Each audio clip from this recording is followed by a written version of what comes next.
এক গুৰুত্বপূৰ্ণ খবৰ। এইবাৰ দেশৰ প্ৰধানমন্ত্ৰী নৰেন্দ্ৰ মোদীক চেলেঞ্জ। কংগ্ৰেছৰ চেলেঞ্জ এইবাৰ মোদীক। কংগ্ৰেছৰ 5টা প্ৰশ্নবান নৰেন্দ্ৰ মোদীলৈ। প্ৰথম প্ৰশ্ন, ন্যূনতম সহায় মূল্য প্ৰদান কৰা ৰোডমেপ কি? কৃষকৰ আয় 2022ৰ ভিতৰত দ্বিগুণ কৰাৰ উপায় কি? কৃষি ইন্ধন ডিজেলত 28 টকাৰ শুল্ক কৰ কেতিয়া প্ৰত্যাহাৰ কৰা হ'ব? কৃষকক GSTৰ পৰা কিদৰে ৰেহাই দিব মোদী চৰকাৰে? কৃষকৰ 74,000 টকাৰ ঋণৰ বোজা কিদৰে তেওঁ ঋণমুক্ত কৰিব? এক সংবাদমেলত চৰকাৰক সমালোচনা কৰি এই প্ৰশ্ন কৰিছে কংগ্ৰেছৰ মুখপাত্ৰ रणदीप सुरजेवाला। पिछले 7 सालों से लगातार मोदी जी और उनके मित्रों ने किसानों का दमन किया।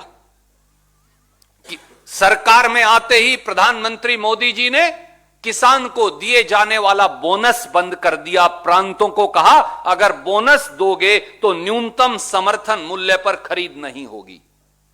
मैं फिर याद कराऊं, पिछले 7 सालों में किसानों के जो उचित मुआवजा अधिकार कानून जो कांग्रेस लाई थी उसे खत्म करने का षड्यंत्र किया गया। जब उन अध्यादेशों के खिलाफ समूचे विपक्ष राहुल गांधी जी के नेतृत्व में रामलीला ग्राउंड से खेत खलिहान तक लड़ा तो वो अध्यादेश वापस लेना पड़ा। सुप्रीम कोर्ट में शपथ पत्र दिया कि लागत पर 50% मुनाफा देने का वादा करके सत्ता में आए मोदी जी ने कहा कि लागत पर 50% मुनाफा कभी दिया नहीं जा सकता। प्रधानमंत्री फसल बीमा योजना को प्राइवेट बीमा कंपनी मुनाफा योजना बनाया और 27,000 करोड़ का मुनाफा चंद मुट्ठी भर बीमा कंपनियों को कमवाया। कृषि की लागत 25,000 रुपया हेक्टेयर बढ़ा दी।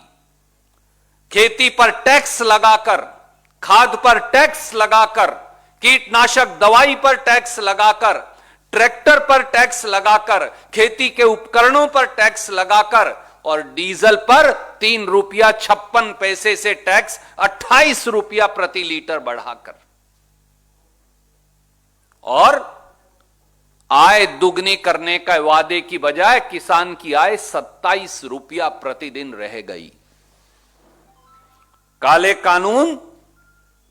काले कानून जो मोदी जी की देन थी और उनके षड्यंत्रकारी पूंजीपति मित्रों की, वो तो आज हार गए। पर 5 सवालों का जवाब हमारा प्रधानमंत्री जी से आज देश के किसानों, देश के खेत मजदूरों, देश के मंडी मजदूरों, देश के मंडी के छोटे छोटे दुकानदारों, उनके पल्लेदारों और गरीबों की ओर से हम मांगते हैं। पहला सवाल, मोदी जी देश को आज ये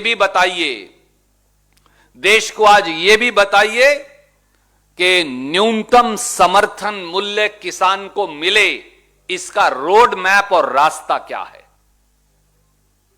दूसरा सवाल, किसान की आय फरवरी 2022 तक दुगनी करने का वादा किया था, पर NSO भारत सरकार के मुताबिक इन सारे 5 और 6 किसान विरोधी निर्णयों के बाद किसान की औसत आय 27 रुपया प्रतिदिन और किसान के औसत कर्ज 74,000 रुपया हो गया है।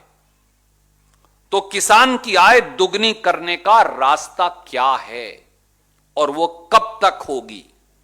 तीसरा सवाल, किसान के ईंधन डीजल पर 3 रुपया 56 पैसे प्रति लीटर से 28 रुपया प्रति लीटर एक्साइज ड्यूटी बढ़ाकर किसान की कमर तोड़ने का जो काम किया है उसे वापस करने का इरादा क्या है। चौथा सवाल, खेती पर जो टैक्स लगाया है, GST लगाया है, उससे राहत देने का रास्ता क्या है।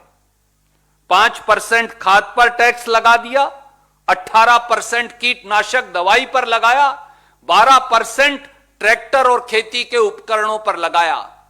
तो खेती को टैक्स से GST जो लगाया उससे राहत देने का इरादा क्या है। और पांचवा, सुप्रीम कोर्ट और संसद में कहते हैं किसान की कर्ज मुक्ति का पैसा नहीं, पर आपकी एनएसओ कहती है कि देश का हर किसान 74,000 रुपया कर्ज के औसत कर्ज के नीचे दबा है। तो किसान की कर्ज मुक्ति की मंशा क्या है?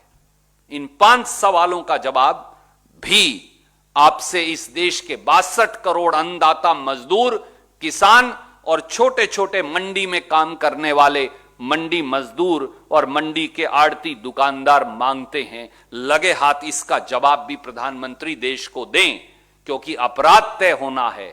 700 किसानों के दोषी प्रधानमंत्री नरेंद्र मोदी हैं। आगे आइए मोदी जी, माफी मांगिए देश के किसान से, जिसे आपने पौने 12 महीने तक दिल्ली के सीमाओं पर आपने उन्हें दर दर की ठोकरें खाने को लाखों की संख्या में बिठा रखा था।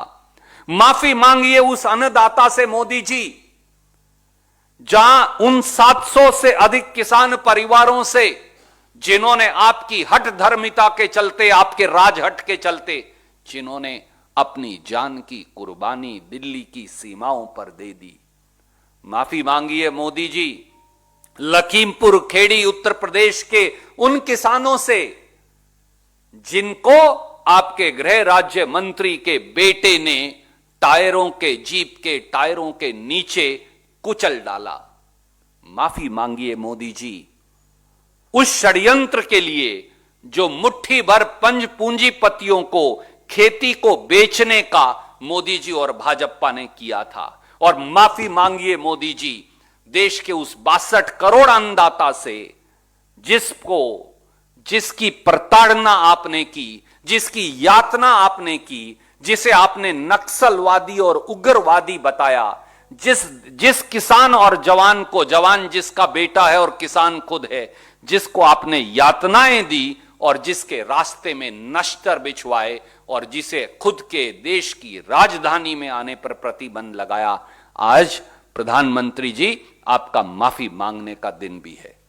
उम्मीद है कि आज आप इन 5 सवालों का जवाब भी देंगे, आज माफी भी मांगेंगे, क्योंकि जनता अब जान गई है कि भाजपा की हार के आगे ही देश की जीत है।